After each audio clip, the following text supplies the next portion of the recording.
శాఖ అధికారి సుబ్బారాయుడు స్పష్టం చేశారు. మంచిర్యాలలో ఓ వైద్యుడికి JN.1 వేరియంట్ సోకిందని తప్పుడు ప్రచారం జరిగిందని ఆయన తెలిపారు. సంబంధిత వైద్యుడికి ర్యాపిడ్ టెస్ట్ నిర్వహించి వైరస్ సోకలేదని నిర్ధారించామని తెలిపారు. జులై కేంద్రంలో ఆయన మీడియాతో మాట్లాడుతూ వాతావరణంలో మార్పులతో చలి తీవ్రతకు జలుబు, తక్కువ జ్వరం రావడం సాధారణమని అన్నారు. కొత్త కరోనా వేరియంట్ వ్యాప్తి చెందకుండా ఎవరైనా సోకితే చికిత్స అందించేలా జిల్లాలో అన్ని ఏర్పాట్లు పూర్తి చేశామని తెలిపారు.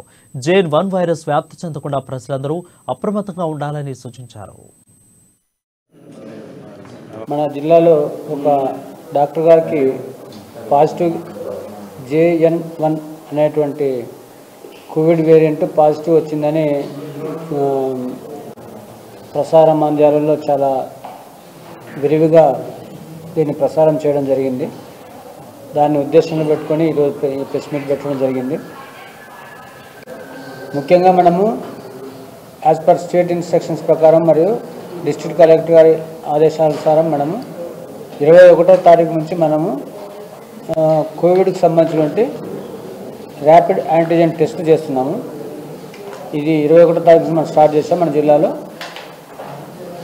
ఇంతవరకు మనము యాజ్ పర్ స్టేట్ గవర్నమెంట్ ఇచ్చిన టార్గెట్స్ ప్రకారం మనం 1022 కేసులు ఈరోజు ఇంతవరకు మనం టెస్ట్ చేయడం జరిగింది 21వ తారీఖు నుంచి. అందులో మనకు ఇంతవరకు ఏది ఒకటి కూడా పాజిటివ్ రాలేదు.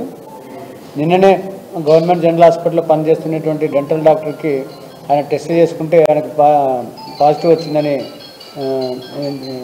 తెలియజేయడం జరిగింది.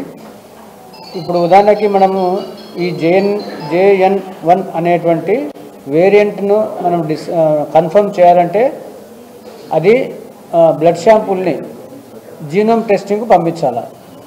జీనోమ్ టెస్టింగ్ అనేటువంటిది చేయకుండా JN